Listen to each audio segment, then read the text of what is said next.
¿Alguna vez te has preguntado cómo palabras pronunciadas hace más de 2 milenios pueden seguir impactando vidas en todo el mundo? Hoy, descubriremos juntos las 25 enseñanzas más poderosas de Jesús que han trascendido el tiempo y las culturas, ofreciéndonos una guía invaluable para la vida moderna. Pero antes, una pregunta para ti. ¿Qué principio crees que es más necesario en nuestro mundo hoy? Comenta tu respuesta abajo y unámonos en esta conversación transformadora. Desde perdonar sin límites hasta amar a nuestros enemigos, estas enseñanzas no solo han moldeado la historia, sino que también pueden transformar nuestras vidas personales. Si estás listo para explorar cómo estos antiguos preceptos pueden iluminar y mejorar tu día a día, quédate hasta el final. Y si eres nuevo aquí, suscríbete a nuestro canal y activa la campana de notificaciones para no perderte ninguna de nuestras profundas exploraciones en la palabra de Dios.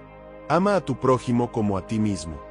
En un mundo donde el ruido de la discordia a menudo supera los susurros de la solidaridad, las palabras de Jesús resuenan como un llamado a volver a lo básico, a redescubrir la esencia de lo que significa ser humano. Ama a tu prójimo como a ti mismo no es solo un mandato, es un camino hacia una vida más plena y conectada.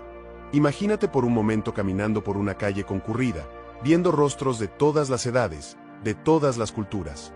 Cada persona con su propia historia, sus luchas, sus alegrías y sus penas. Amarlos como a ti mismo significa más que un simple saludo. Implica entender que cada uno de estos rostros es un reflejo de ti mismo, un espejo de tus propias complejidades y maravillas. Esta enseñanza, tan sencilla en su dicción, es revolucionaria en su aplicación. Nos desafía a mirar más allá de nuestras diferencias y a reconocer la humanidad compartida que nos une. En una de sus parábolas más conmovedoras, Jesús cuenta la historia de un hombre asaltado al lado del camino.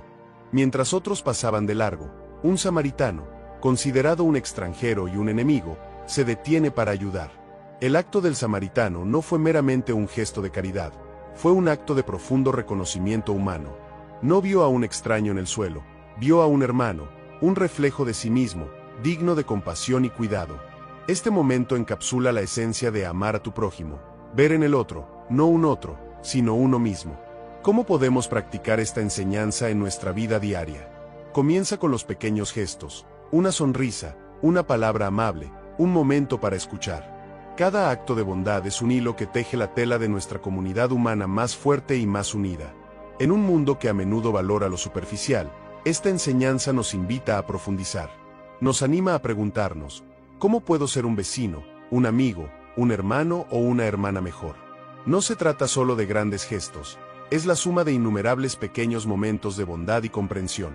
La belleza de esta enseñanza radica en su universalidad. No importa tu fe, tu cultura o tu origen, el llamado a amar a tu prójimo como a ti mismo trasciende todas las barreras. Es un principio que fortalece sociedades, construye puentes y cura corazones. Al reflexionar sobre estas palabras, te invito a considerar cómo este antiguo mandato puede ser relevante en tu vida hoy. ¿Hay alguien a quien puedes extender una mano? ¿Hay viejas heridas que puedan sanarse con un nuevo entendimiento?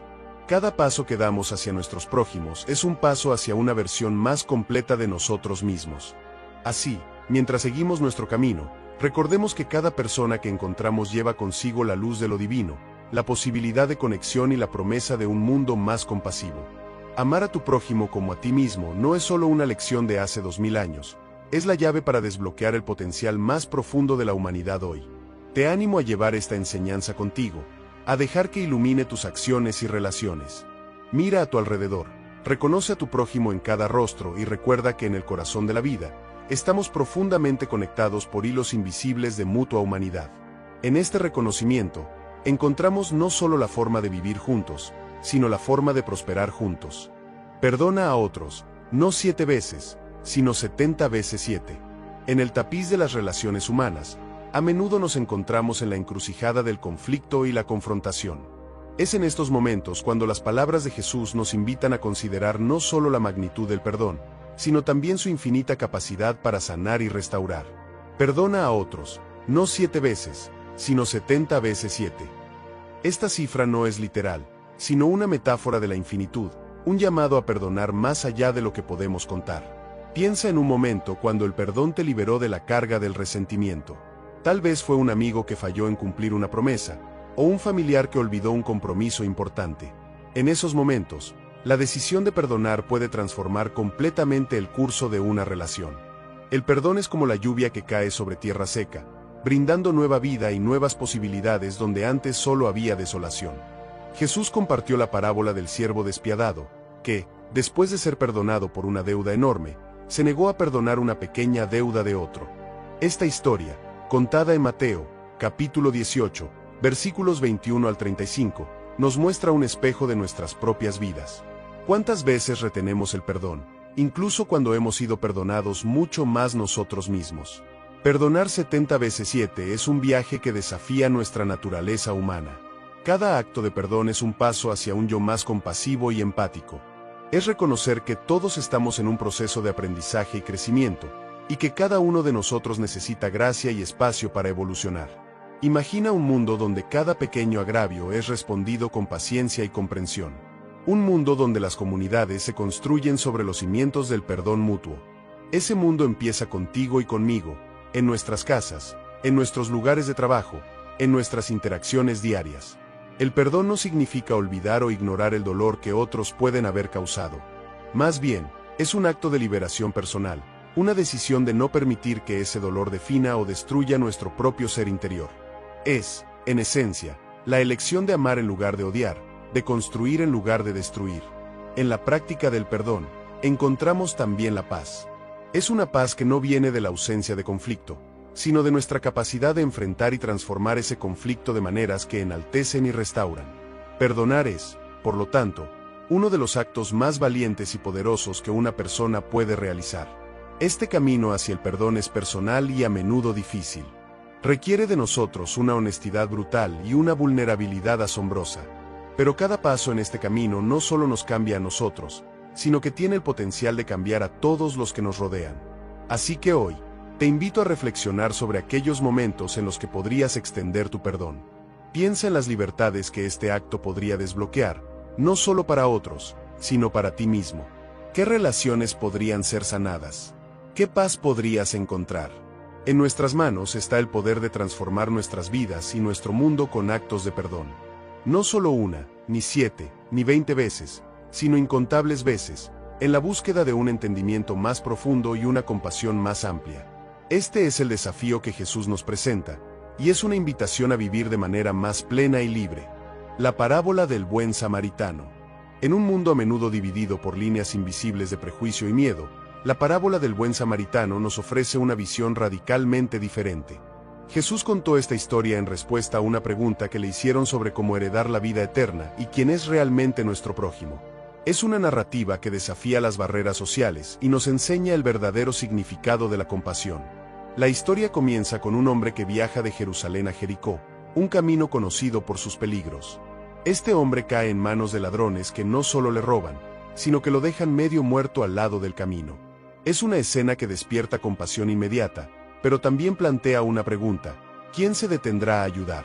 Primero pasa un sacerdote, un hombre de fe, que al ver al herido, decide cruzar al otro lado del camino y seguir su ruta. Luego, un levita, también un líder religioso, repite la misma acción. Ambos, a pesar de sus roles espirituales, eligen la indiferencia. Aquí Jesús nos muestra que las expectativas pueden ser engañosas y que la verdadera moralidad se mide por las acciones, no por las apariencias. Entonces, aparece un samaritano en la historia, un personaje inesperado dado el desprecio entre judíos y samaritanos de la época. A diferencia de los otros dos, el samaritano se detiene. No solo brinda primeros auxilios, sino que lleva al herido a una posada y se asegura de que se recupere, pagando de su propio bolsillo. Su acción es un ejemplo de amor desinteresado y sacrificio. Esta parábola es poderosa porque rompe con los prejuicios raciales y religiosos. El samaritano no vio un enemigo en el hombre herido, vio a un ser humano en necesidad. Jesús usa esta figura del otro para enseñarnos que nuestro prójimo no siempre es quien esperamos que sea. En nuestro día a día, ¿cuántas veces pasamos por alto el sufrimiento de otros debido a preconcepciones o por la prisa de nuestras vidas? La parábola nos invita a detenernos, a observar realmente y a actuar con misericordia. Nos llama a ser prójimos, no solo en momentos fáciles, sino especialmente en los difíciles. La relevancia de esta enseñanza sigue vigente. En un mundo que a menudo se siente fragmentado, la llamada a la acción de Jesús es clara: ser agentes de curación y puentes de comprensión. Esto requiere valor y una disposición a actuar contra la corriente de la apatía y el desinterés. Además, la historia nos muestra que la compasión no tiene límites y no está confinada a grupos específicos. Cada acto de bondad es un paso hacia un mundo más comprensivo y justo, donde las acciones hablan más que las etiquetas. Cada vez que escuchamos o leemos la parábola del buen samaritano, tenemos la oportunidad de reflexionar sobre nuestras propias vidas. ¿Estamos viviendo verdaderamente como prójimos? ¿Estamos dispuestos a ayudar sin esperar nada a cambio, sin importar quién necesite nuestra ayuda? La historia del buen samaritano nos desafía a mirar más allá de nosotros mismos, a ser, como el samaritano, individuos que no dudan en extender una mano.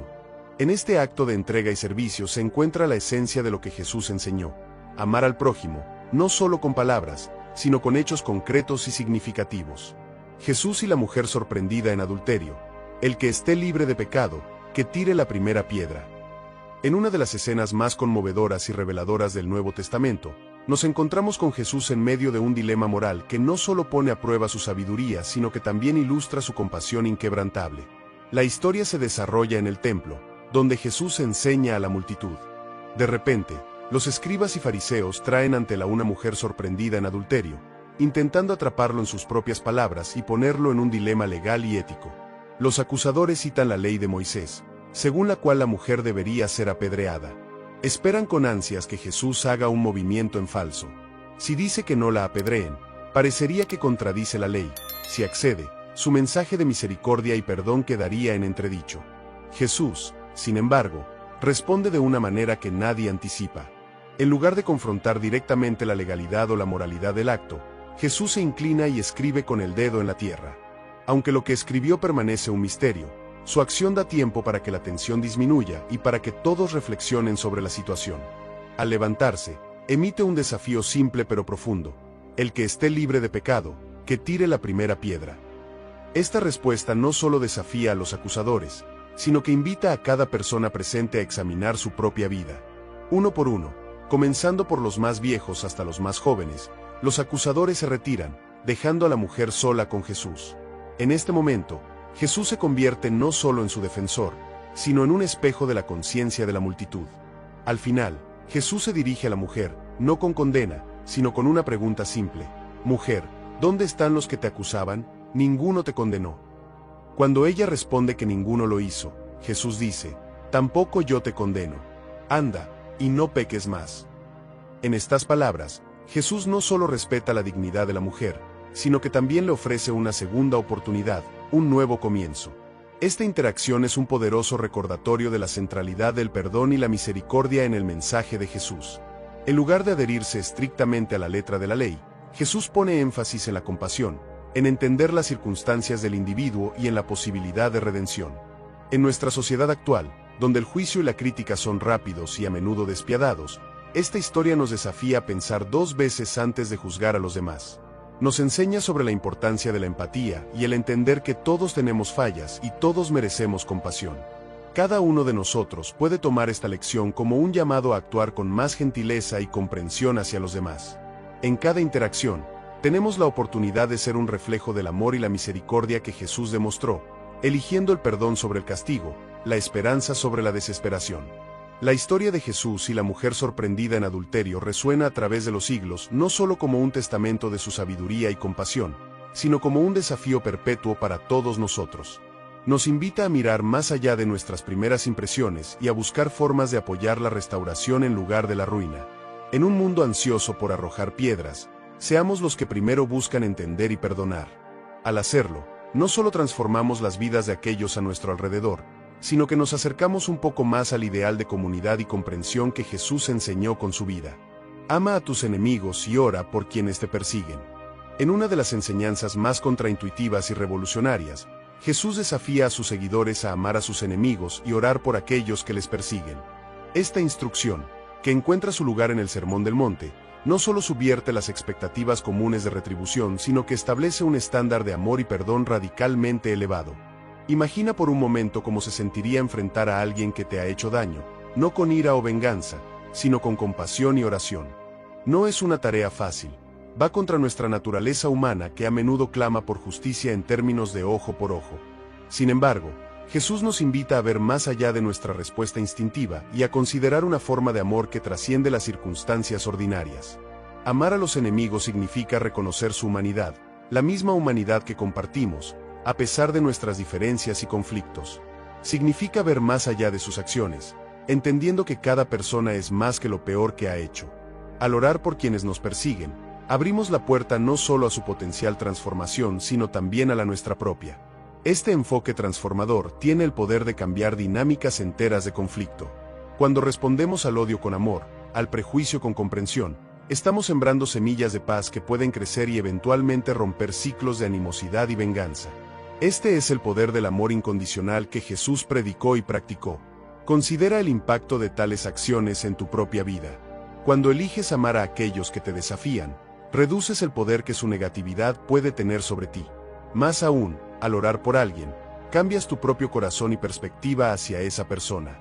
Esto no solo puede aliviar el peso del rencor, sino también abrir caminos hacia la reconciliación. En la práctica, amar a tus enemigos puede significar actos de bondad hacia aquellos que no esperan nada bueno de ti. Puede significar hablar palabras de ánimo en lugar de crítica, ofrecer ayuda en lugar de cerrar la puerta, y proporcionar comprensión cuando otros optan por el juicio. Este mandato de Jesús también nos llama a ser proactivos en nuestra espiritualidad. Orar por quienes te persiguen no es un acto pasivo, es un compromiso activo con el bienestar de los demás, incluso cuando es difícil. Es una forma de liberación personal que nos despoja de cualquier deseo de daño y nos fortalece en nuestra propia moral y ética. Al reflexionar sobre esta enseñanza, piensa en las pequeñas guerras diarias que enfrentamos con otros, ya sea en el trabajo, en la comunidad o incluso en casa. Cada una de estas situaciones es una oportunidad para aplicar este principio radical. Cada momento de tensión es una invitación a responder de manera diferente, de manera que esté en línea con este llamado superior. Al fomentar este tipo de amor y oración, no solo estamos siguiendo uno de los mandatos más desafiantes de Jesús, sino que también estamos construyendo un mundo más pacífico y empático. Nos convertimos en ejemplos vivos de lo que significa amar sin condiciones y sin esperar nada a cambio. Así, mientras seguimos nuestro camino, recordemos que estas enseñanzas no son meramente ideales elevados, sino prácticas diarias posibles. Son actos de fe que, día a día, tienen el poder de transformar no solo nuestras vidas individuales, sino también el tejido mismo de nuestras comunidades. Al amar a nuestros enemigos y orar por quienes nos persiguen, estamos verdaderamente caminando el camino que Jesús trazó, un camino de amor, misericordia y paz inquebrantables. El mayor entre vosotros será vuestro servidor. En un mundo donde la grandeza a menudo se mide por el poder y el estatus, Jesús presenta una idea radicalmente diferente: el mayor entre vosotros será vuestro servidor. Esta enseñanza no solo desafía nuestras nociones convencionales de liderazgo y éxito, sino que también redefine lo que significa ser verdaderamente grande. Esta poderosa declaración se encuentra en un contexto donde Jesús observa cómo los líderes buscan los mejores lugares en las reuniones y los saludos respetuosos en los mercados. En respuesta a esta búsqueda de reconocimiento, Jesús invierte la jerarquía, colocando el servir a los demás como la más alta de todas las ambiciones. Imagina a un líder que, en lugar de buscar ser servido, busca oportunidades para servir a otros. Este líder no está en una torre de marfil, separado de las necesidades de su gente. Está en las calles, en los hogares, respondiendo a los que necesitan ayuda, consejo o simplemente un oído atento. Este es el tipo de liderazgo que Jesús promovió y practicó. En su ejemplo más expresivo, durante la última cena, Jesús se arrodilla para lavar los pies de sus discípulos, una tarea reservada normalmente para los sirvientes más bajos en la sociedad de aquel tiempo. A través de este acto humilde, Jesús no solo enseña sobre el servicio, sino que también establece un modelo de cómo deben interactuar los líderes con aquellos a quienes sirven. Este acto de lavar los pies rompe todas las expectativas de los discípulos. Pedro, uno de ellos, inicialmente se resiste a que Jesús le lave los pies, pero Jesús le explica que sin aceptar este acto de servicio, no puede compartir completamente en la vida y la misión de Jesús. Aquí, Jesús enseña que el verdadero liderazgo es participativo y requiere vulnerabilidad y reciprocidad. Al adoptar la postura de servidor, Jesús también muestra que el verdadero poder y la verdadera autoridad provienen de la capacidad de empoderar y elevar a otros, no de ejercer control sobre ellos. Este es un llamado a todos los que lideran en cualquier capacidad: líderes de comunidades, de negocios, de familias, e incluso de naciones. En nuestra vida diaria, ¿Cómo podemos encarnar este principio de servicio? Puede comenzar con actos simples, ayudando a un colega en un proyecto, dedicando tiempo a enseñar a un joven, o simplemente estando presentes cuando alguien nos necesita. Cada uno de estos actos de servicio fortalece nuestras comunidades y profundiza nuestras relaciones. Al vivir de acuerdo con este principio, también encontramos una satisfacción más profunda en nuestras propias vidas. El acto de dar de nosotros mismos, de servir a los demás, enriquece nuestro espíritu y nos da un sentido de propósito y conexión que el mero éxito personal rara vez puede ofrecer. En una cultura que a menudo celebra el individualismo y el éxito autocentrado, las palabras de Jesús ofrecen un contrapunto transformador. Nos desafían a mirar más allá de nosotros mismos y a encontrar grandeza en la humildad y el servicio. Así, mientras buscamos nuestro camino en el mundo, recordemos que la verdadera grandeza se mide no por cuántos nos sirven, sino por cuántos podemos servir. Este es el legado de liderazgo que Jesús nos dejó, un legado que sigue desafiando y enriqueciendo a aquellos que eligen seguirlo. La parábola del lavatorio de los pies. En uno de los momentos más íntimos y reveladores de su ministerio, Jesús enseña una lección profunda a través de una acción humilde, el lavatorio de los pies de sus discípulos. Este acto, cargado de simbolismo y amor, ocurre durante la última cena, justo antes de que Jesús enfrentara su pasión y muerte. En este contexto, cada gesto y cada palabra adquieren un significado extraordinario. Al prepararse para la cena, Jesús, consciente de que su tiempo en la tierra se acorta, decide dejar a sus discípulos no solo con sus enseñanzas, sino con un ejemplo viviente de cómo deben comportarse unos con otros. No hay mejor manera de hacerlo que a través de un acto que normalmente realizaría un sirviente, lavar los pies. Esta acción de Jesús rompe con todas las normas sociales y expectativas de la época. Los pies, que a menudo estaban sucios del polvo del camino, eran lavados únicamente por sirvientes. Sin embargo, aquí está Jesús, el Maestro y Señor, inclinándose para realizar esta tarea humilde, ofreciendo a sus seguidores una imagen palpable de servicio y sacrificio. Los discípulos, especialmente Pedro, se resisten inicialmente. Pedro no puede concebir que su Maestro, a quien ve como su líder y guía, deba humillarse de tal manera. Pero Jesús le explica que este acto es esencial para comprender completamente su mensaje y su misión. Si no te lavo, no tienes parte conmigo, le dice a Pedro, subrayando la importancia de aceptar este servicio como parte integral de su relación con él. Al lavar los pies de sus discípulos, Jesús está haciendo mucho más que limpiar sus pies físicamente, está limpiando sus vidas, preparándolos para la nueva vida que vendrá después de su resurrección. Es un signo de purificación, un gesto que señala la transformación interna que Jesús desea para cada uno de ellos. Este acto también es un poderoso recordatorio de que nadie es demasiado grande para servir a otros. Jesús, que podría haber reclamado el lugar más alto como Hijo de Dios, elige en su lugar el papel de un sirviente. Esta elección no disminuye su grandeza, al contrario, la magnifica, demostrando que la verdadera autoridad y liderazgo están en el servicio a los demás. Al enseñar de esta manera, Jesús no solo prepara a sus discípulos para su ausencia física, también les está enseñando cómo continuar su obra. Porque os he dado ejemplo, para que como yo os he hecho, vosotros también hagáis, les dice. En otras palabras, el legado de Jesús no es simplemente de palabras y milagros, sino de actos concretos de amor y humildad. En nuestra vida diaria, este relato nos invita a reflexionar sobre cómo servimos a los demás. Nos inclinamos para ayudar a quienes necesitan, sin preocuparnos por nuestro estatus o por cómo nos percibirán los demás. ¿Estamos dispuestos a realizar las tareas más humildes, aquellas que otros evitan? Al seguir el ejemplo de Jesús, somos llamados a adoptar una postura de humildad y servicio, buscando siempre el bienestar de los demás antes que el nuestro. Es un desafío que va en contra de muchas de nuestras inclinaciones naturales, pero es precisamente en este desafío donde encontramos la verdadera grandeza. Así, la parábola del lavatorio de los pies nos enseña que ser grande en el reino de Dios significa ser el servidor de todos. Al vivir este principio, no solo honramos la memoria de Jesús, sino que también transformamos nuestra propia vida y la de aquellos que nos rodean, creando una comunidad donde el amor y el servicio prevalecen sobre el egoísmo y la ambición. No acumulen tesoros en la tierra, sino en el cielo.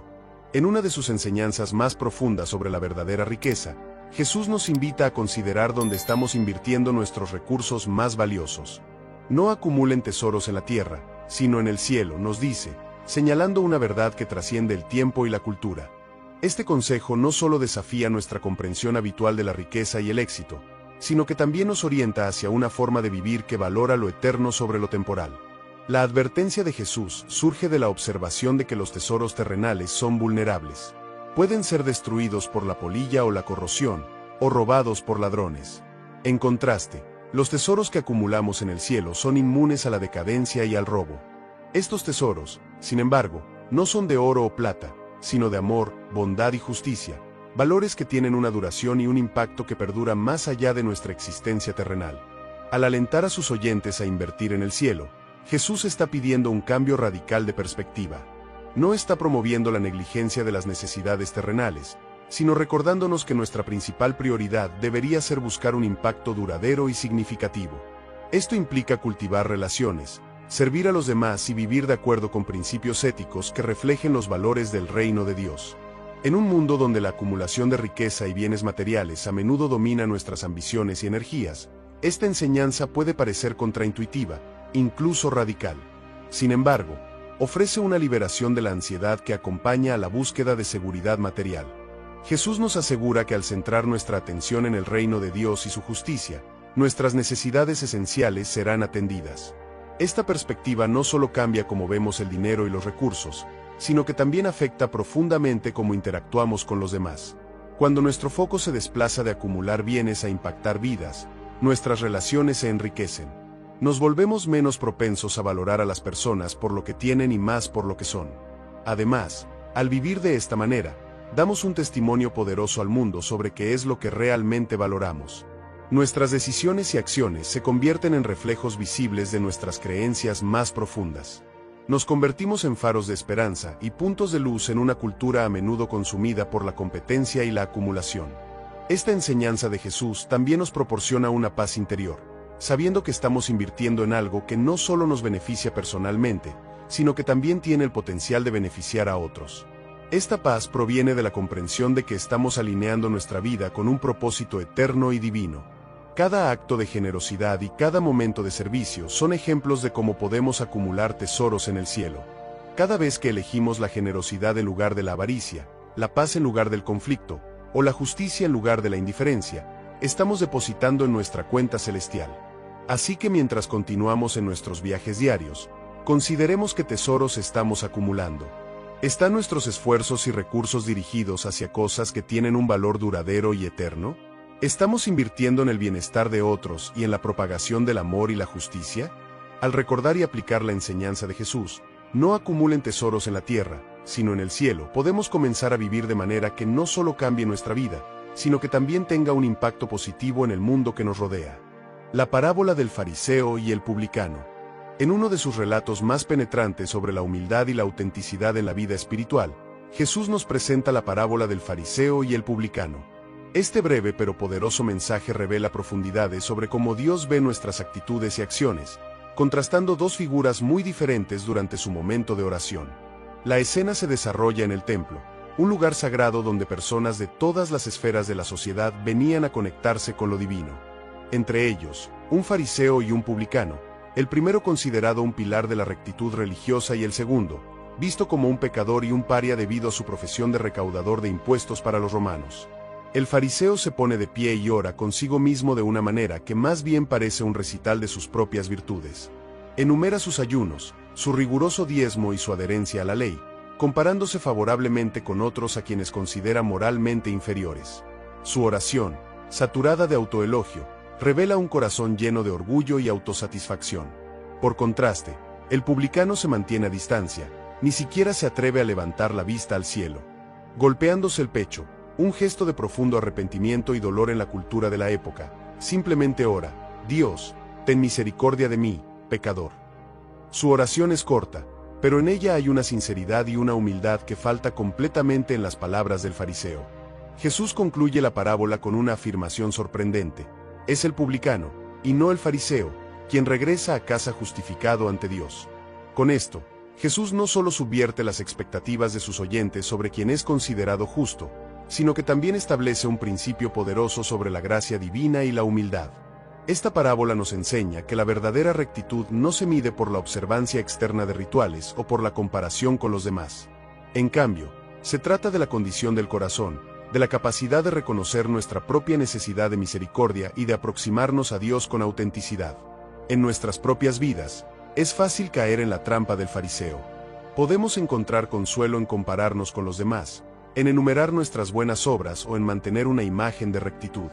Sin embargo, la enseñanza de Jesús nos invita a examinar nuestros corazones y a buscar una relación más verdadera y humilde con lo divino. La parábola también nos desafía a considerar cómo juzgamos a los demás. Nos vemos a nosotros mismos como superiores basados en nuestros logros espirituales o morales. O reconocemos que todos estamos en la misma necesidad de gracia y compasión. Al reflexionar sobre el fariseo y el publicano, se nos recuerda que en la presencia de lo sagrado, lo que realmente cuenta es la sinceridad de nuestro corazón, no la impresión que damos a los demás. Es un llamado a la autenticidad y a la gracia en nuestro caminar espiritual. Así, mientras nos esforzamos por vivir vidas de integridad y fe, que la parábola del fariseo y el publicano nos sirva como un recordatorio constante de que la humildad y la sinceridad son las verdaderas marcas de la justicia que agrada a Dios. Cada día ofrece una nueva oportunidad para acercarnos con corazones abiertos y manos limpias, buscando no la aprobación de los demás, sino la misericordia y el amor de Dios. Entrar en el reino de los cielos como un niño. En una de sus enseñanzas más evocadoras y visualmente poderosas, Jesús presenta un ideal sorprendente sobre cómo debemos acercarnos al reino de los cielos. Mientras Jesús estaba enseñando, algunos padres trajeron a sus hijos para que Él los bendijera. Los discípulos, pensando en proteger el tiempo y la atención de su maestro, intentaron disuadirlos. Pero Jesús, lejos de estar molesto, los recibió con una declaración que ha resonado a través de los siglos: dejen que los niños vengan a mí, y no se lo impidan, porque de los tales es el reino de los cielos. Esta simple invitación revela profundidades inmensas sobre la naturaleza del acercamiento a Dios. Jesús no solo está diciendo que el reino de los cielos está abierto a todos, sino que hay cualidades en los niños que son esenciales para entender y entrar en este reino. ¿Qué son estas cualidades? Son la humildad, la dependencia, la sinceridad y la capacidad de maravillarse con el mundo. Los niños, en su esencia, no pretenden ser algo que no son. No tienen agendas ocultas ni buscan poder sobre los demás. Su mundo está lleno de preguntas más que de certezas, y se acercan a la vida con una curiosidad insaciable. Están abiertos a aprender y aceptan con facilidad la guía de aquellos que cuidan de ellos. Estas son las características que Jesús señala como vitales para aquellos que desean ser parte de su reino. Al pedirnos que seamos como niños, Jesús nos está pidiendo que dejemos de lado nuestra arrogancia y nuestro deseo de control. En el mundo adulto, a menudo valoramos la autonomía sobre la interdependencia, la sofisticación sobre la simplicidad, y el cinismo sobre la fe. Pero estas no son las vías que conducen al reino de los cielos. Al contrario, es a través de la aceptación humilde de nuestra propia necesidad y limitación donde comenzamos el camino hacia lo divino. Esta enseñanza es también un recordatorio potente de que el reino de los cielos no se trata de acumular conocimiento o realizar actos de grandeza visible, sino de cultivar una relación genuina y sincera con Dios. Es una relación que se fundamenta en la confianza, como la que un niño tiene en un padre amoroso. En este sentido, entrar en el reino de los cielos como un niño es redescubrir la alegría y la maravilla de la fe. Es permitirse ser sorprendido por la belleza del mundo y por la presencia constante de lo sagrado en la vida cotidiana. Es tener el corazón abierto a nuevas posibilidades y estar dispuesto a seguir el camino que Dios nos pone delante sin resistencia. En nuestra vida espiritual, esta enseñanza puede ser un desafío. Nos invita a evaluar cómo hemos complicado nuestra relación con Dios y con los demás. Nos llama a simplificar, a volver a la esencia, a buscar la pureza de corazón que ve el bien sin escepticismo ni cinismo.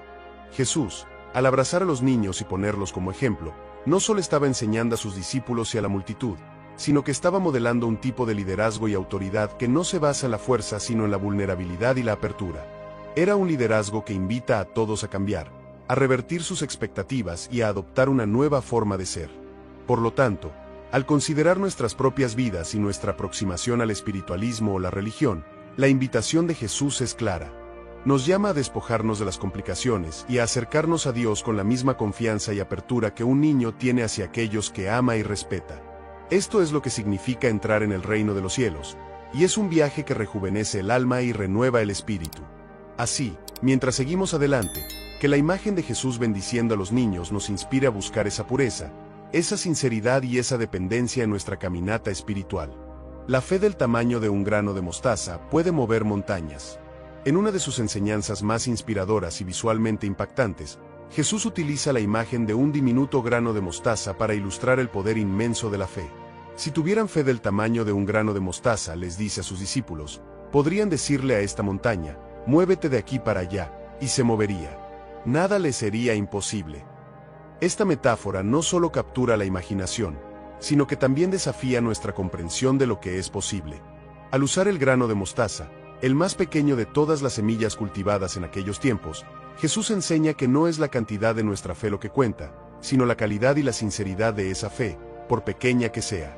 A menudo pensamos que necesitamos grandes cantidades de certeza y convicción para hacer frente a los desafíos de la vida, pero Jesús nos dice que incluso un poco de fe verdadera, aplicada consistentemente, puede tener efectos transformadores. Esta enseñanza no es solo sobre mover montañas físicas, sino sobre superar los grandes obstáculos en nuestras vidas. Pueden ser problemas personales, desafíos profesionales o barreras emocionales. La montaña representa cualquier cosa que parezca inamovible, cualquier cosa que se interponga en nuestro camino hacia el crecimiento y el logro. Cuando Jesús habla de mover montañas, también está hablando del poder de la fe para cambiar las realidades internas y externas. Una fe genuina tiene el potencial de alterar las circunstancias, de abrir caminos donde antes no los había y de crear posibilidades a través de la aparente imposibilidad. Es esencial reconocer que esta clase de fe activa implica más que simplemente creer, requiere acción. La fe que mueve montañas es una fe que nos empuja a actuar, a tomar decisiones audaces y a enfrentar los desafíos con la confianza de que podemos superarlos, no por nuestra propia fuerza, sino por el poder que se activa a través de nuestra fe. En las enseñanzas de Jesús, la fe siempre está ligada a la práctica. No es una fe pasiva, sino una que se manifiesta en nuestras decisiones y acciones diarias. Cuando enfrentamos una montaña, la fe nos guía para trabajar hacia la solución, para encontrar recursos, para conectar con otros y para perseverar contra todo pronóstico. Esta idea también nos anima a reflexionar sobre el tamaño y la naturaleza de nuestras montañas. A veces, lo que parece insuperable es, en realidad, más manejable de lo que pensamos. Aquí, la fe del tamaño de un grano de mostaza nos recuerda que con perspectiva y creatividad, con Dios, podemos encontrar el camino a través o alrededor de cualquier obstáculo. Además, esta metáfora de la fe invita a una comunidad de creyentes a apoyarse mutuamente. A menudo, las montañas se mueven no solo por un individuo, sino por la acción coordinada de muchos que comparten una visión y un compromiso comunes. En nuestras propias vidas, ¿cómo estamos cultivando esa pequeña semilla de fe? ¿Estamos permitiendo que crezca y se fortalezca mediante la oración, la reflexión y sobre todo, la práctica?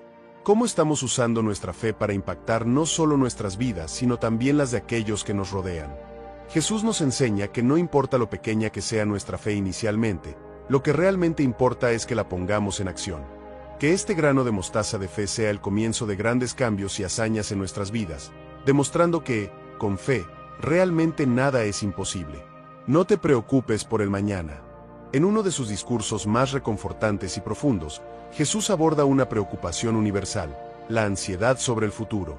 No te preocupes por el mañana, nos aconseja, ofreciendo una perspectiva que alivia el peso de las inquietudes que a menudo llevamos día a día. Este consejo, dado durante el Sermón del Monte, nos invita a reflexionar sobre la forma en que gestionamos nuestras preocupaciones y cómo vivimos el presente. Jesús comienza su enseñanza señalando la belleza y el cuidado inherentes en la naturaleza.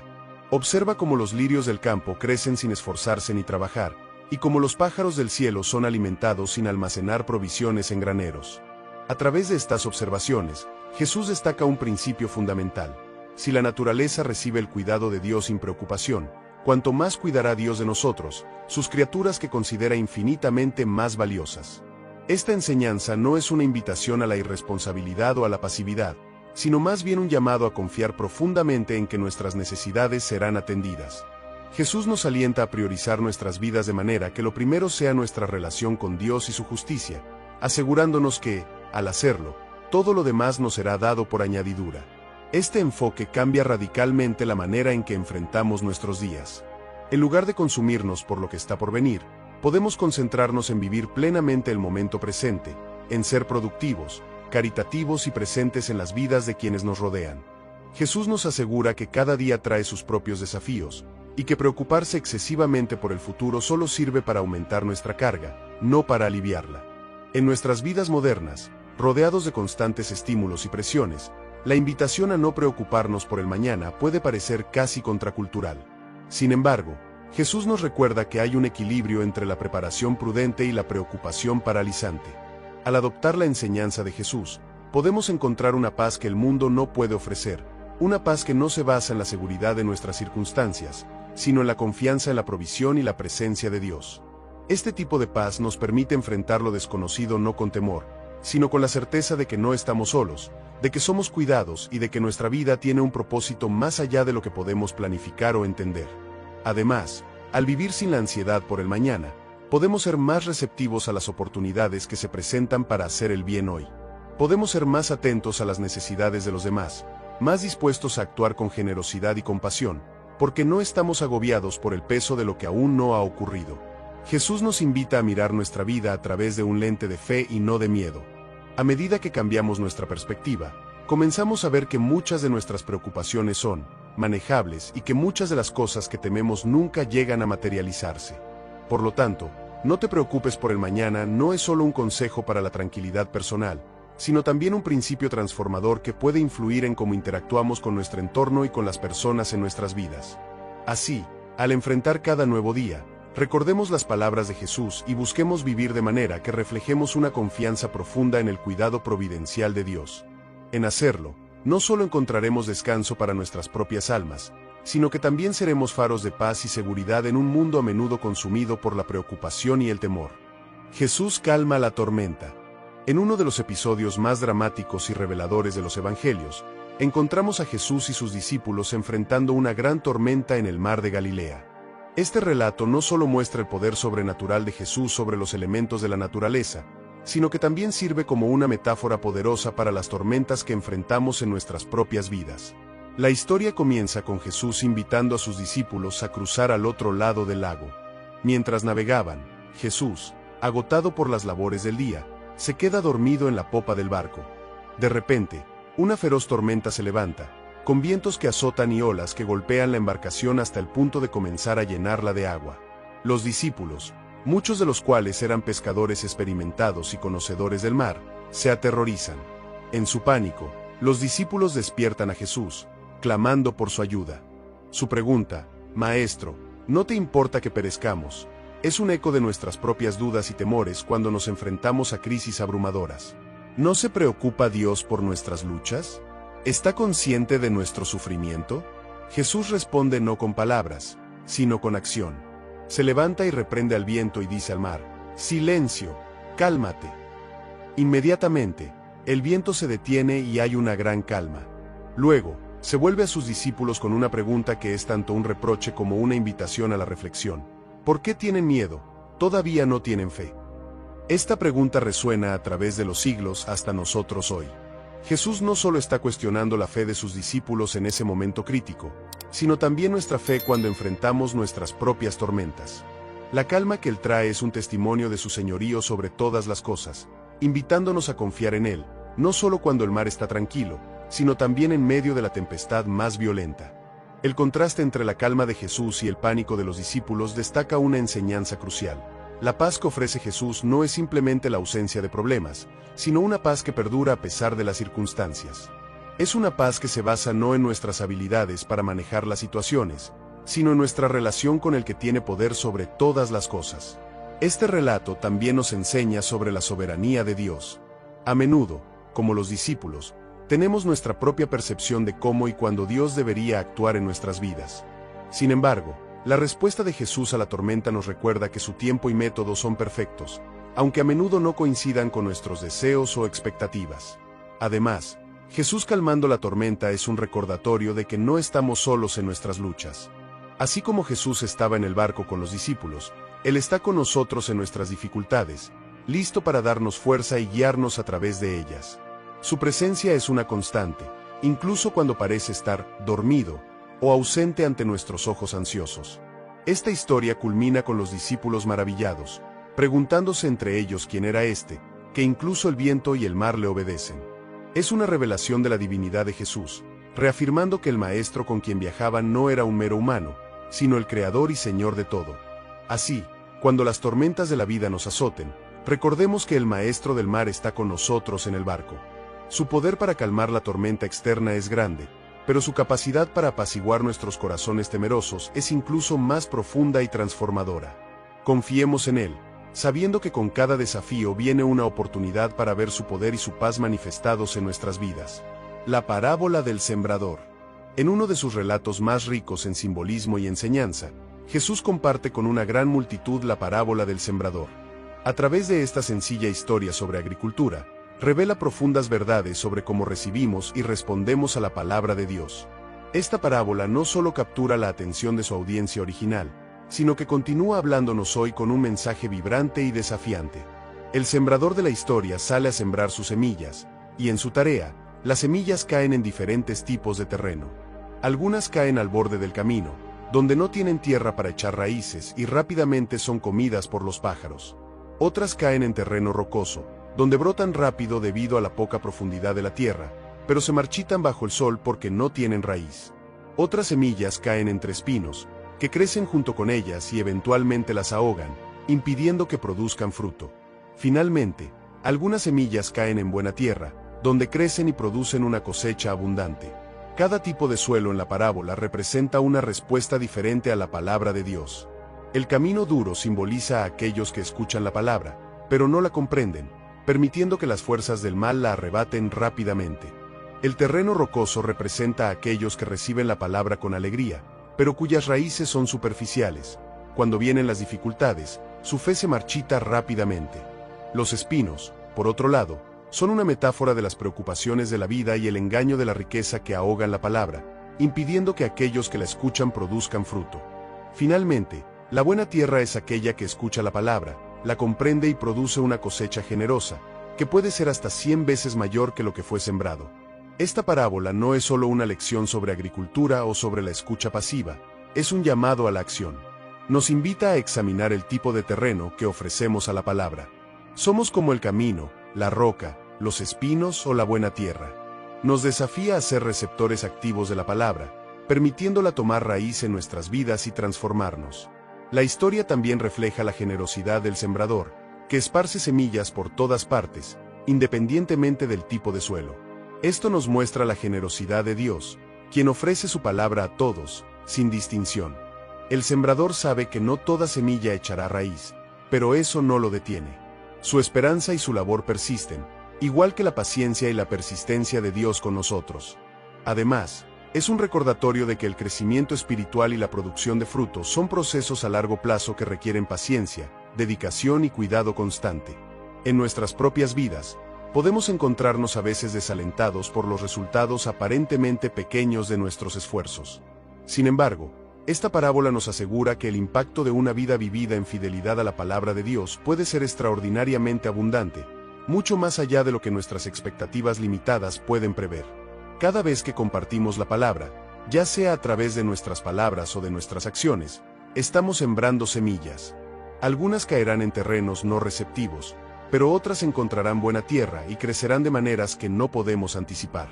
Así, la parábola del sembrador nos invita a abrir nuestros corazones y nuestras vidas a la palabra de Dios y a esforzarnos por ser el tipo de tierra en la que esa palabra puede crecer, florecer y producir abundante fruto para el mundo. Caminar sobre el agua. Uno de los milagros más emblemáticos de Jesús, narrado en los Evangelios, es aquel en el que camina sobre el agua. Este acto no solo muestra su dominio sobre las leyes naturales, sino que también ofrece profundas lecciones sobre la fe y la confianza en medio de las incertidumbres. La historia se desarrolla en un contexto de miedo y asombro, y termina siendo una poderosa metáfora de la travesía espiritual que todos enfrentamos. Después de alimentar a los 5000, Jesús insta a sus discípulos a que suban a la barca y crucen al otro lado del mar de Galilea, mientras él se retira a orar en soledad. Mientras están en mar abierto, una gran tormenta se desata. Los vientos son fuertes, y la barca es sacudida violentamente por las olas. En medio de esta escena de desesperación, los discípulos ven una figura aproximándose a ellos sobre el agua. Inicialmente, los discípulos están aterrorizados, pensando que ven un fantasma. Pero Jesús, en medio del viento y las olas, les tranquiliza diciendo: «Tengan ánimo. Soy yo. No tengan miedo». Esta declaración no solo es un saludo, sino una afirmación profunda de su presencia y su capacidad para superar cualquier adversidad.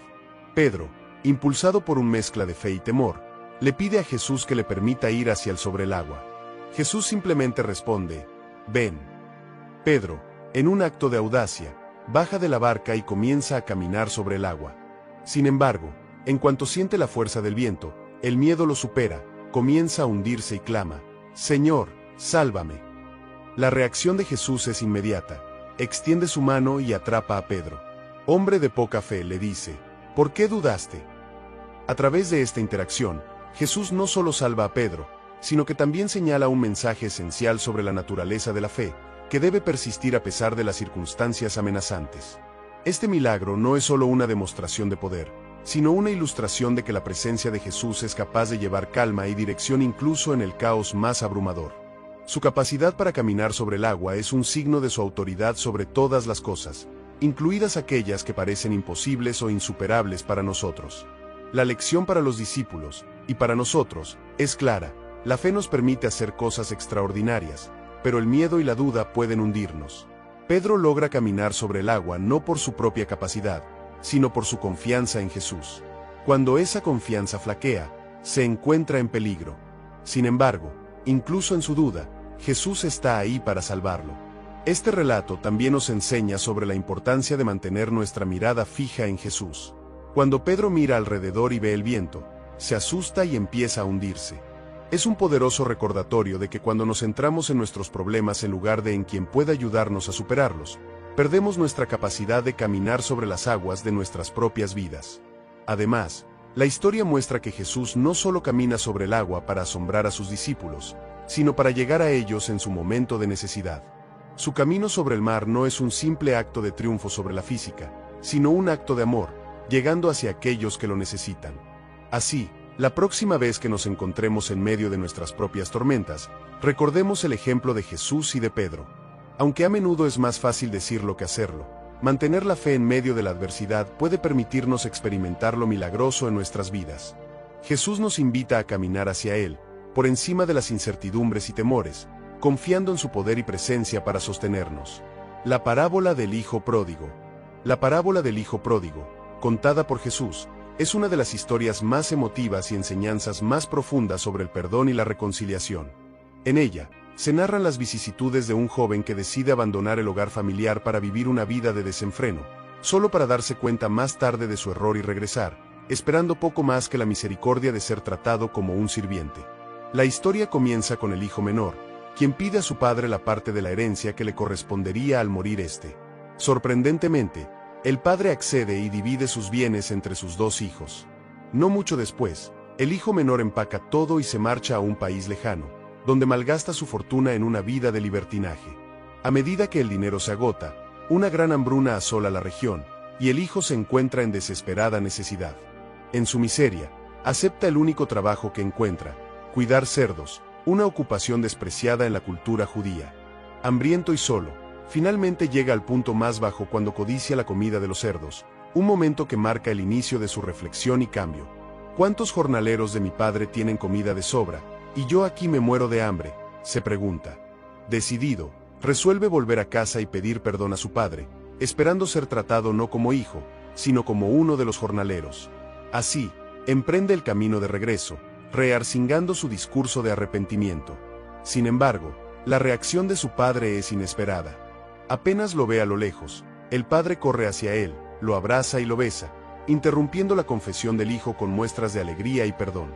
Inmediatamente ordena a los sirvientes que traigan la mejor ropa, un anillo para su dedo y sandalias para sus pies, además de preparar un gran banquete para celebrar su regreso. El hermano mayor, al volver del campo y descubrir la causa de la celebración, se enoja y se niega a entrar. Su padre sale a buscarlo, y ante las quejas de este sobre la injusticia de celebrar el regreso del hermano derrochador mientras que él, que siempre ha sido obediente, nunca ha tenido tal reconocimiento, el padre le explica: «Hijo, tú siempre estás conmigo, y todo lo que tengo es tuyo. Pero teníamos que celebrar y alegrarnos, porque este hermano tuyo estaba muerto y ha vuelto a la vida, estaba perdido y ha sido encontrado». Esta parábola es rica en simbolismos y enseñanzas. En primer lugar, muestra el amor incondicional y la misericordia del Padre, que representa a Dios en la historia, dispuesto a perdonar y restaurar a aquellos que se arrepienten, sin importar su pasado. Además, La historia desafía nuestras nociones de justicia y equidad, al sugerir que el amor y la gracia pueden ir más allá de lo que consideramos justo. El hermano mayor simboliza a aquellos que creen que el cumplimiento del deber y la obediencia deben traducirse en recompensa y reconocimiento, sin entender que el verdadero amor es incondicional y celebra la redención y el retorno más que el mérito. Así, la parábola del Hijo Pródigo no solo es una historia sobre el perdón y la redención, sino también una poderosa invitación a reflexionar sobre nuestra propia capacidad de perdonar y amar incondicionalmente. Nos invita a acoger a los perdidos y celebrar su retorno, y a reconocer la profundidad del amor de Dios, que supera todas nuestras expectativas y preconceptos. Si alguien te pega en una mejilla, ofrece también la otra. Una de las enseñanzas más desafiantes de Jesús se encuentra en su exhortación a ofrecer la otra mejilla cuando alguien nos agrede. Esta directriz, que forma parte del Sermón del Monte, pone a prueba nuestra comprensión del perdón, la paciencia y la resistencia no violenta. En una sociedad que a menudo premia la fuerza y la represalia, las palabras de Jesús invitan a una revolución de la compasión y la humildad. Jesús dice: si alguien te golpea en una mejilla, ofrécele también la otra. A primera vista, esta instrucción puede parecer una invitación a la sumisión o incluso al masoquismo, pero en realidad, Jesús está proponiendo una forma de resistencia que no replica el ciclo de violencia. Al ofrecer la otra mejilla, el agredido desafía al agresor a reconsiderar su acto, mostrando una fortaleza y dignidad que no dependen de la reciprocidad de la agresión. Esta enseñanza no solo busca proteger al individuo de caer en una espiral de violencia, sino que también tiene un potencial transformador para el agresor. Al enfrentarse a una respuesta inesperada y no violenta, el agresor se ve confrontado con su propia humanidad y la del otro.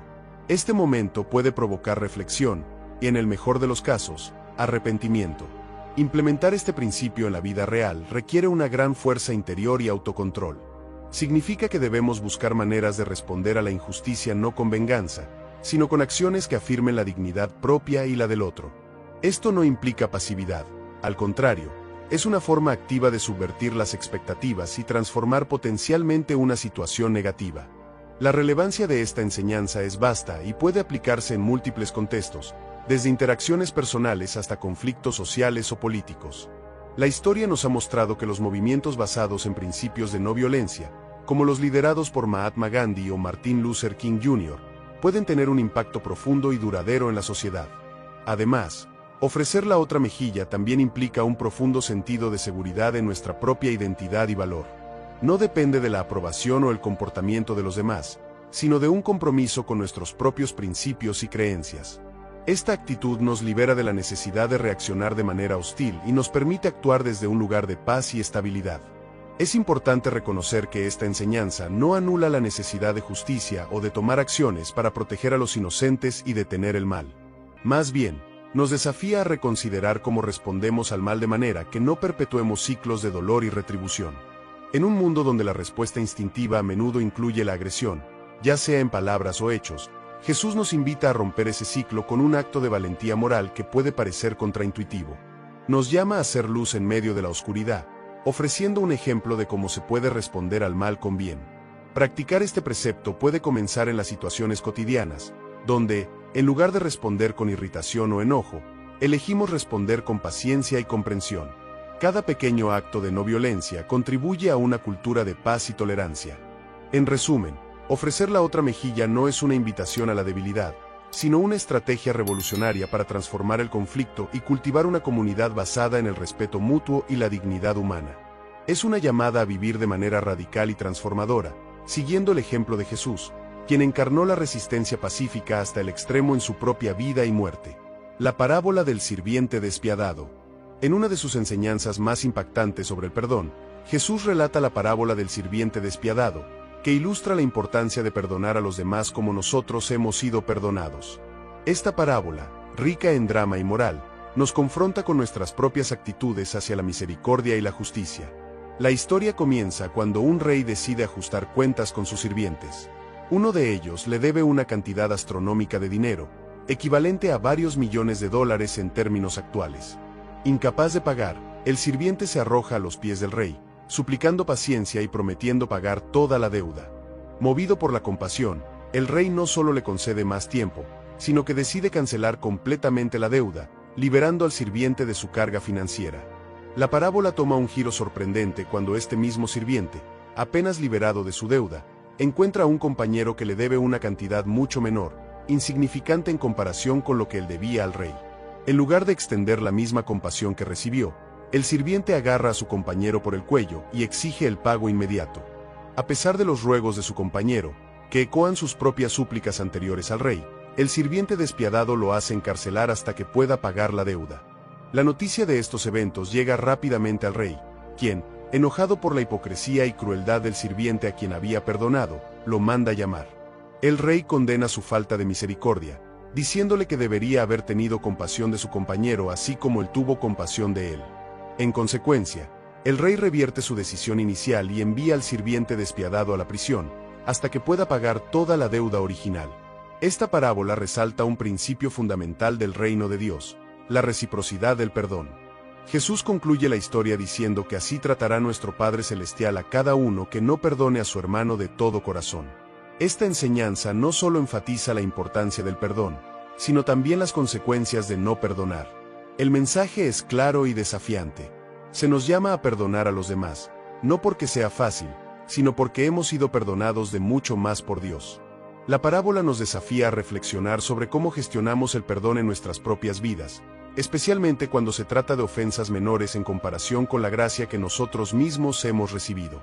Esta historia también nos invita a considerar la naturaleza del perdón como un reflejo de la justicia divina. Perdonar no es simplemente olvidar el daño que nos han hecho, sino reconocer que hemos sido liberados de nuestras propias deudas morales y espirituales, y que debemos extender esa liberación a otros. Además, la parábola del sirviente despiadado nos enseña sobre la responsabilidad personal en el mantenimiento de relaciones sanas y justas. El perdón no es un acto único, sino una postura constante de gracia y misericordia hacia los demás, fundamentada en el reconocimiento de nuestra propia necesidad de gracia. Esta parábola pone de relieve que el perdón es fundamental para la vida comunitaria. Así, al contemplar la parábola del sirviente despiadado, somos invitados a meditar sobre la profundidad del perdón de Dios hacia nosotros y a esforzarnos por reflejar ese perdón en nuestras interacciones diarias, recordando siempre que perdonar es, en última instancia, un acto de profundo amor y liberación. Jesús perdona a Pedro. Una de las historias más conmovedoras y significativas del Nuevo Testamento es cuando Jesús perdona a Pedro después de su negación. Esta narrativa no solo muestra la profundidad del perdón de Jesús, sino también cómo este acto de misericordia transforma a Pedro y fortalece su fe, preparándolo para un papel fundamental en la fundación de la Iglesia. Después de la última cena, en un momento de temor y confusión, Pedro jura que nunca abandonará a Jesús, incluso si eso significa morir con él. Sin embargo, cuando Jesús es arrestado y llevado ante las autoridades, Pedro, preso del pánico y el miedo, niega conocer a Jesús 3 veces antes de que el gallo cante, tal como Jesús había predicho. La realización de su falla llega con el canto del gallo, y Pedro se aleja, abrumado por la culpa y la vergüenza. La resurrección de Jesús abre la puerta al encuentro que redefine la relación entre él y Pedro. En las orillas del mar de Galilea, después de su resurrección, Jesús se aparece a sus discípulos. Allí, prepara un desayuno de pescado y pan sobre un fuego de carbón y espera a que los discípulos regresen de pescar. Es en este contexto restaurador y tranquilo donde Jesús decide abordar la traición de Pedro. Sin embargo, en lugar de condenarlo o incluso mencionar directamente sus negaciones, Jesús le pregunta a Pedro: «Simón, hijo de Juan, ¿me amas más que estos?». Pedro responde afirmativamente, y Jesús le dice: «Apacienta mis corderos». Jesús repite la pregunta 3 veces, correspondiendo a las 3 negaciones de Pedro. Con cada respuesta afirmativa de Pedro, Jesús le encarga cuidar de sus ovejas. Este diálogo no solo restaura a Pedro ante los ojos de los otros discípulos y ante sí mismo, sino que también refuerza su misión futura de liderar la iglesia nacente. Este momento es crucial porque Jesús no solo perdona a Pedro, sino que también le muestra que el fracaso no es el fin de su historia.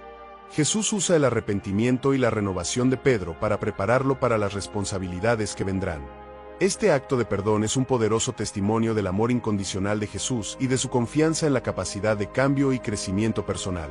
La historia de Pedro nos enseña que el perdón puede ser un catalizador para la transformación personal. Pedro, que una vez huyó en su momento de prueba, se convertiría en una roca sobre la cual se construiría la iglesia, predicando con valentía y dedicación hasta su martirio. Este cambio dramático fue posible gracias al perdón y la confianza que Jesús depositó en él. Esta narrativa también resalta que el perdón no es solo un regalo para el que es perdonado, sino también una liberación para el que perdona. Jesús, liberando a Pedro de su culpa, fortalece la comunidad de sus seguidores y establece un ejemplo de liderazgo basado en la comprensión y la redención en lugar de la culpa y el castigo. Además, la interacción entre Jesús y Pedro nos anima a enfrentar nuestras propias fallas con honestidad y a buscar el perdón, tanto divino como humano. Nos enseña que nuestros peores momentos no definen quiénes somos ni limitan lo que podemos llegar a ser. Con el perdón, viene la oportunidad de un nuevo comienzo, una segunda oportunidad para vivir de manera que refleje nuestros valores más profundos y nuestras esperanzas más altas. Así, la historia de Jesús y Pedro es un recordatorio eterno del poder del perdón y de cómo puede transformar nuestras vidas. Nos anima a apoyarnos unos a otros, a superar nuestras fallas y a seguir adelante con fe renovada y propósito fortalecido. La importancia de la reconciliación antes de ofrecer tu ofrenda. En el Sermón del Monte, Jesús presenta una enseñanza que vincula directamente la adoración con las relaciones interpersonales. Nos recuerda que antes de presentar una ofrenda en el altar, debemos asegurarnos de que nuestras relaciones estén libres de conflictos no resueltos. Esta instrucción resalta la conexión entre la forma en que tratamos a los demás y la sinceridad de nuestra devoción a Dios.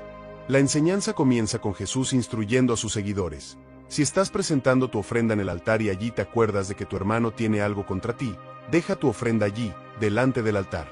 Ve primero a reconciliarte con tu hermano, y luego vuelve y presenta tu ofrenda.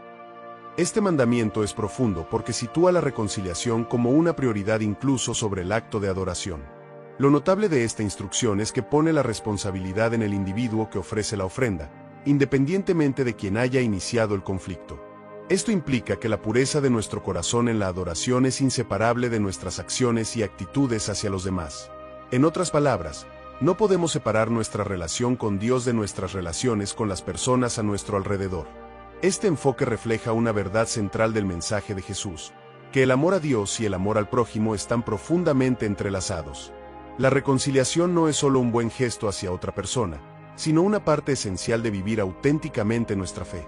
Jesús enseña que la adoración verdadera fluye de un corazón que busca la paz y la armonía. Además, este principio subraya la seriedad con la que debemos tratar la ofensa y el perdón. En una cultura que a menudo promueve la venganza o el resentimiento, Jesús propone un camino radicalmente diferente, uno que busca restaurar las relaciones rotas antes de buscar la comunión con Dios. Esto nos desafía a evaluar cómo nuestras disputas y desacuerdos pueden afectar nuestra vida espiritual. El acto de dejar la ofrenda en el altar y buscar la reconciliación también es un acto de humildad. Reconoce que nuestras ofrendas y actos de devoción no son suficientes por sí solos para ganar el favor de Dios. Lo que Dios valora es un corazón que practica el amor, la misericordia y la justicia en las interacciones cotidianas. Esta enseñanza también tiene un componente práctico significativo. Al fomentar la reconciliación antes de la adoración, se crea una comunidad más cohesiva y pacífica. Cuando los miembros de una comunidad se esfuerzan activamente por resolver sus diferencias, la calidad general de la convivencia mejora, reflejando los valores del reino de Dios en acciones concretas. La reconciliación, entonces, se convierte en un acto de culto en sí misma. Al trabajar para restaurar relaciones dañadas, estamos obedeciendo uno de los mandamientos más fundamentales y desafiantes de Jesús. Este proceso a menudo requiere sacrificio personal y una profunda reflexión espiritual, que son esenciales para el crecimiento y la madurez en la fe. En última instancia, esta enseñanza nos invita a mirar nuestras ofrendas y actos de devoción a través de un nuevo prisma. No se trata simplemente de lo que hacemos en el culto, sino de cómo vivimos nuestras vidas. La integridad de nuestra adoración se mide por la calidad de nuestras relaciones. Así, la próxima vez que preparemos para ofrecer algo a Dios, ya sea tiempo, talentos o tesoros, recordemos primero examinar nuestro corazón y nuestras relaciones.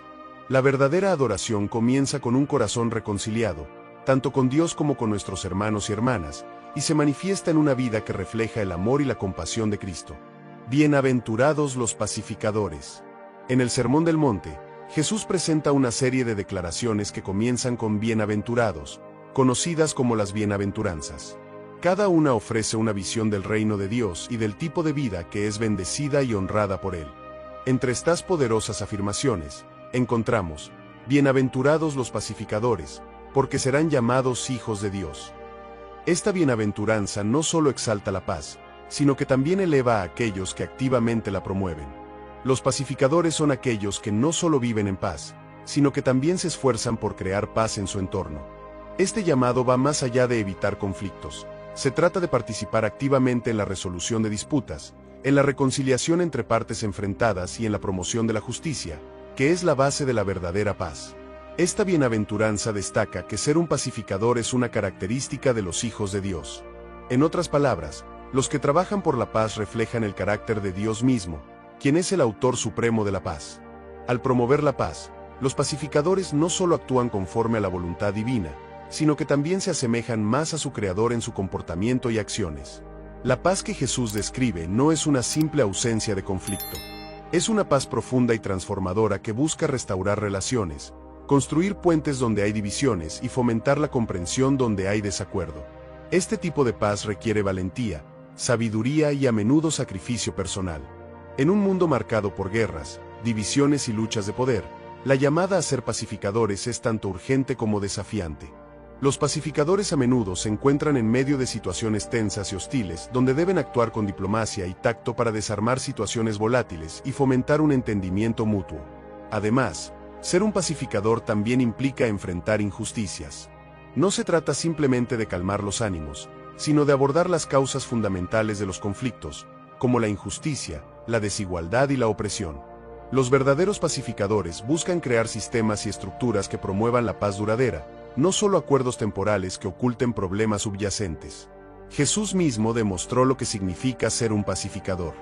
No evitó los conflictos, sino que enfrentó directamente las injusticias y enseñó a sus seguidores a hacer lo mismo. Su paz no era pasiva, era una paz activa que buscaba transformar corazones y sociedades. Los pacificadores, como agentes de cambio, están en la vanguardia de la transformación social y espiritual. Son los constructores de puentes y los reconciliadores que, a pesar de las dificultades y resistencias, persisten en su misión de reflejar el amor y la paz de Dios en un mundo roto. Por todo esto, los pacificadores son bendecidos, no solo porque llevan a cabo una labor noble, sino también porque su trabajo tiene repercusiones eternas. En cada acto de paz, en cada esfuerzo por mediar y reconciliar, están sembrando semillas de justicia y bondad que florecerán en un legado de armonía y entendimiento. Al final, ser llamados hijos de Dios es el mayor honor que los pacificadores pueden recibir, pues no hay mayor reconocimiento que ser asociado con el Príncipe de Paz. Ellos no solo llevan paz a los lugares que más la necesitan, sino que también llevan la presencia de Dios, transformando el mundo un acto de amor a la vez. Bienaventurados los que tienen hambre y sed de justicia. Dentro del poderoso discurso conocido como el Sermón del Monte, Jesús proclama una serie de declaraciones que describen las cualidades de aquellos que son bendecidos en el reino de los cielos. Entre ellas, destaca una que resuena especialmente en el corazón de aquellos que buscan un mundo más justo. Bienaventurados los que tienen hambre y sed de justicia, porque serán saciados. Esta bienaventuranza no solo es una promesa de satisfacción, sino también una llamada a la acción y al compromiso con la equidad y la integridad. El hambre y la sed son metáforas profundas que Jesús utiliza para describir el intenso deseo y la necesidad apremiante de justicia. Así como el hambre y la sed física son impulsos básicos que demandan satisfacción, de igual manera, el anhelo de justicia debe ser una fuerza impulsora en nuestras vidas, llevándonos a buscar incansablemente el bienestar y la equidad para todos. Esta bienaventuranza desafía la complacencia y la pasividad. Nos llama a ser activos en la búsqueda de la justicia, no solo esperando que otros la establezcan o confiando en que se manifieste por sí sola. La justicia, como la presenta Jesús, es dinámica y proactiva, requiere participación, no observación pasiva. Además, tener hambre y sed de justicia implica una disposición a ser inconformistas con las estructuras de poder y las injusticias que a menudo se encuentran arraigadas en la sociedad. Significa desafiar las normas y las prácticas que perpetúan la desigualdad y luchar por un cambio significativo que asegure la dignidad y los derechos de cada persona. En este contexto, la promesa de que serán saciados no solo implica una eventual resolución de estas luchas, sino también la profunda satisfacción que viene de vivir de acuerdo con los principios divinos de justicia y amor. Esta saciedad no es simplemente la resolución de todos los problemas de injusticia, sino también la paz interna y la alegría que provienen de saber que uno está alineado con los propósitos de Dios. La justicia para la que Jesús aboga es integral, abarcando no solo lo legal o lo equitativo, sino también lo relacional y lo comunitario. Implica restaurar relaciones rotas, rectificar errores y garantizar que las necesidades básicas de las personas sean atendidas, reflejando así el reino de Dios aquí en la tierra. Este llamado a la justicia también es un recordatorio de la responsabilidad que tenemos los unos con los otros. En un mundo interconectado, nuestras acciones, o inacciones, pueden tener un impacto significativo en la vida de personas cercanas y lejanas. Por lo tanto, buscar la justicia también significa tomar decisiones conscientes que promuevan el bienestar común. Ser un buscador de justicia también puede llevar a enfrentamientos y desafíos, ya que desafiar el status quo a menudo implica enfrentar poderes establecidos y sistemas arraigados. Sin embargo, la bienaventuranza nos asegura que aquellos que persiguen este camino no solo encontrarán oposición, sino también el apoyo y la provisión de Dios en su búsqueda. La promesa de ser saciados habla de un futuro esperanzador donde la justicia prevalece y las estructuras de injusticia son desmanteladas. Esta visión del futuro puede ofrecer esperanza y motivación en momentos de desánimo y fatiga, recordándonos que nuestro trabajo en pro de la justicia tiene un propósito trascendental. En resumen, bienaventurados los que tienen hambre y sed de justicia es una llamada a vivir con un propósito enfocado y apasionado, buscando activamente formas de hacer que el mundo refleje más fielmente la justicia y la rectitud del reino de Dios. Es un desafío para cada uno de nosotros para examinar nuestras vidas, nuestras prioridades y nuestra sociedad, y actuar en consecuencia para ser agentes de cambio transformador. La parábola de las ovejas y los cabritos. En el Evangelio según Mateo, Jesús comparte la parábola de las ovejas y los cabritos, una narrativa poderosa que ilustra el juicio final y enfatiza la importancia de la compasión y el servicio a los necesitados. Esta parábola no solo refuerza el mensaje del amor al prójimo, sino que también define claramente lo que se espera de los seguidores de Cristo. Jesús comienza describiendo cómo, al final de los tiempos, el Hijo del Hombre vendrá en su gloria y reunirá a todas las naciones ante él. En este escenario, separará a las personas unas de otras, como un pastor separa las ovejas de los cabritos. Las ovejas son colocadas a su derecha y los cabritos a su izquierda, simbolizando la bendición y la maldición, respectivamente. A aquellos a su derecha, Jesús les dice: vengan, benditos de mi Padre, reciban su herencia, el reino preparado para ustedes desde la creación del mundo. Porque tuve hambre y me dieron de comer, tuve sed y me dieron de beber, fui forastero y me acogieron. Este pasaje revela cómo los actos de bondad y misericordia hacia los necesitados son vistos como servicios directamente hechos a Cristo. Curiosamente, aquellos a quienes se les llama benditos están perplejos, preguntando cuando vieron al Señor hambriento, sediento o necesitado y le ayudaron. Jesús responde: les aseguro que todo lo que hicieron por uno de mis hermanos, aun por el más pequeño, lo hicieron por mí. Esta respuesta subraya una verdad esencial en la enseñanza de Jesús. Servir a los demás, especialmente a los vulnerables y necesitados, es equivalente a servirle a Él. Por otro lado, a aquellos a su izquierda, les dice: apártense de mí, malditos, al fuego eterno preparado para el diablo y sus ángeles. Porque tuve hambre y no me dieron de comer, tuve sed y no me dieron de beber, fui forastero y no me acogieron. Estas palabras no solo son un reproche por las acciones que no se realizaron, sino también una poderosa llamada de atención sobre la gravedad de ignorar las necesidades de los demás. Los malditos, al igual que los benditos, preguntan cuando no atendieron estas necesidades, mostrando que desconocían que al negar ayuda a los necesitados, en realidad estaban negándole ayuda a Jesús. Esto refleja la idea de que la indiferencia hacia el sufrimiento humano es una falta grave en la visión cristiana. Esta parábola es profunda porque conecta directamente la fe con la acción social. No es suficiente profesar fe sin manifestarla a través de actos concretos de caridad y justicia. Además, la enseñanza de Jesús en esta parábola tiene un alcance universal, aplicable a todas las naciones y personas. Demuestra que el juicio divino considerará cómo cada persona ha respondido al mandamiento del amor compasivo. La parábola de las ovejas y los cabritos no solo enseña sobre el juicio final, sino que también invita a una reflexión personal sobre cómo vivimos diariamente. Nos desafía a mirar más allá de nuestras necesidades y comodidades y a responder a las injusticias y necesidades que nos rodean. Por lo tanto, esta parábola nos impulsa a evaluar nuestra respuesta a los necesitados y a buscar activamente maneras de servir y amar, no por miedo al juicio, sino por el genuino deseo de seguir el ejemplo de amor y servicio de Jesús. Rendir a César lo que es de César y a Dios lo que es de Dios. Esta famosa frase de Jesús surge en un contexto de tensión y astucia política, cuando los fariseos y herodianos intentan atraparlo con una pregunta sobre la legitimidad del pago de impuestos al Imperio Romano. La respuesta de Jesús no solo esquiva la trampa, sino que también proporciona una enseñanza profunda sobre las responsabilidades cívicas y espirituales. La escena se desarrolla en Jerusalén, donde Jesús, enseñando y realizando milagros, ha atraído tanto seguidores como detractores. Los fariseos, molestos y amenazados por su influencia, se alían con los herodianos, partidarios del rey Herodes y del dominio romano, para presentarle una pregunta capciosa: Maestro, sabemos que eres íntegro. ¿Está permitido pagar impuestos al César o no? Jesús, conocedor de su malicia, pide que le muestren la moneda del impuesto y pregunta: ¿de quién es esta imagen y la inscripción? Al responder ellos que de César, Jesús declara: entonces, den a César lo que es de César, y a Dios lo que es de Dios.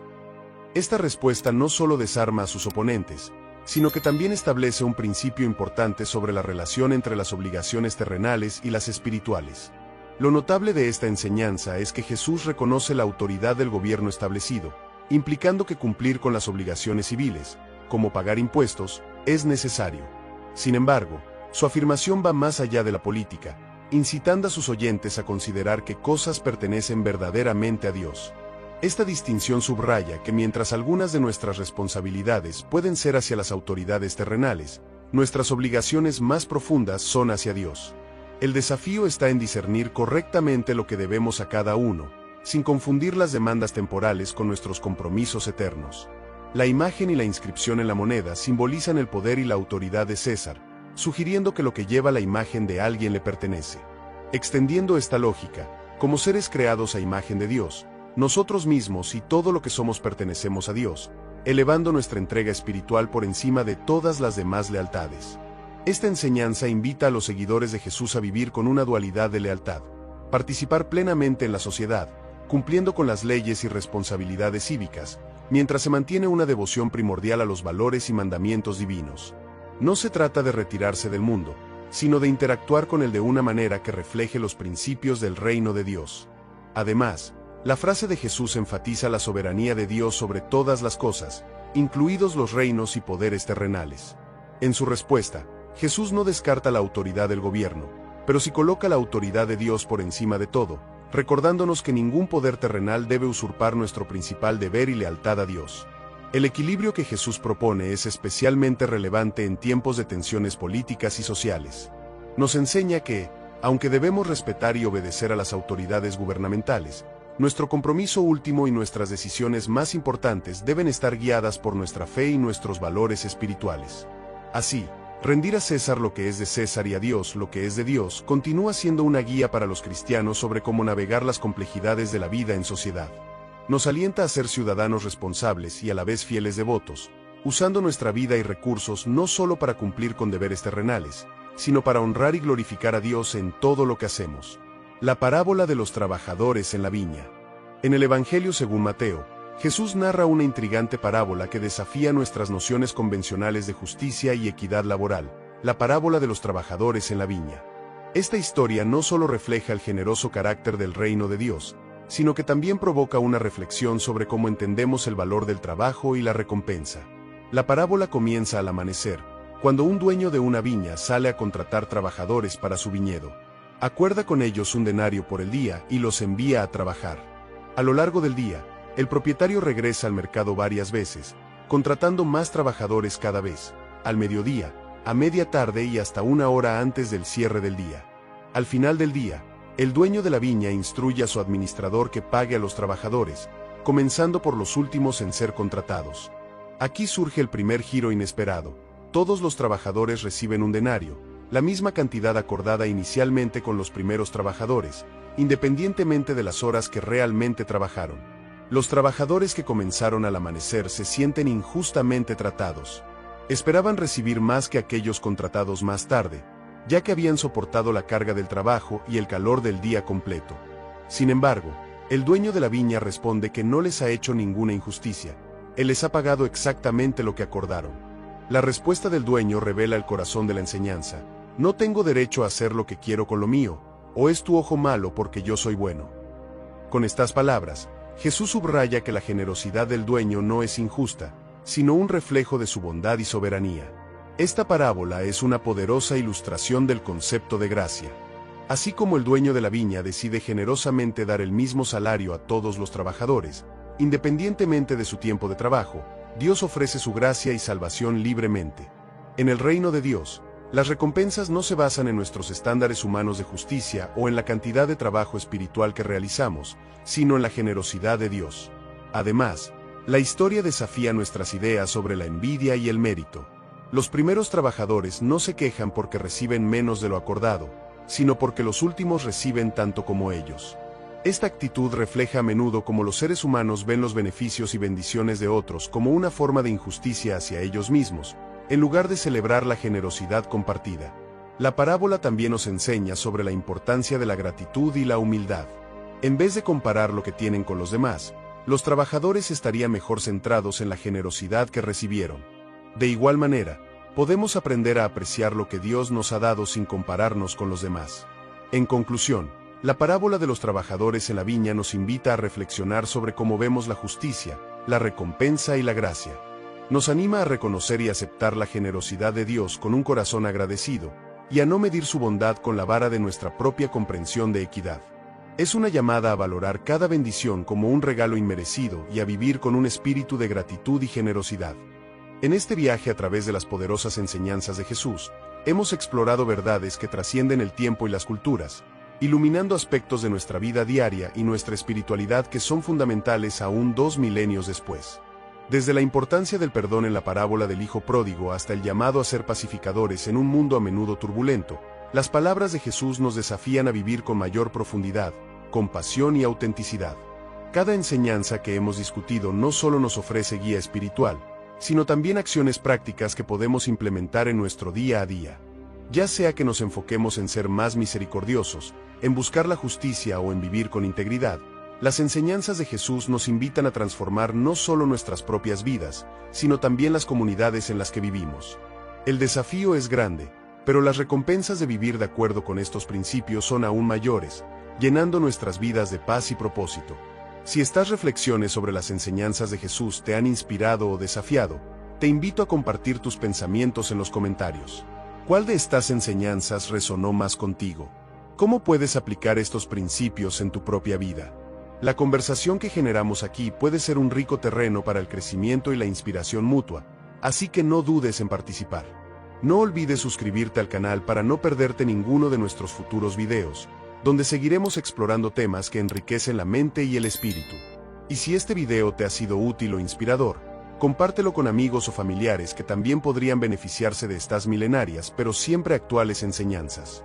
Por último, te animo a ver otros videos de nuestro canal que profundizan en distintas áreas de la espiritualidad y el desarrollo personal. Cada paso que damos juntos es una oportunidad para aprender más, crecer más y, sobre todo, vivir de una manera que refleje los valores y las enseñanzas que Jesús nos dejó hace más de 2000 años. Gracias por acompañarme en este recorrido por las poderosas enseñanzas de Jesús.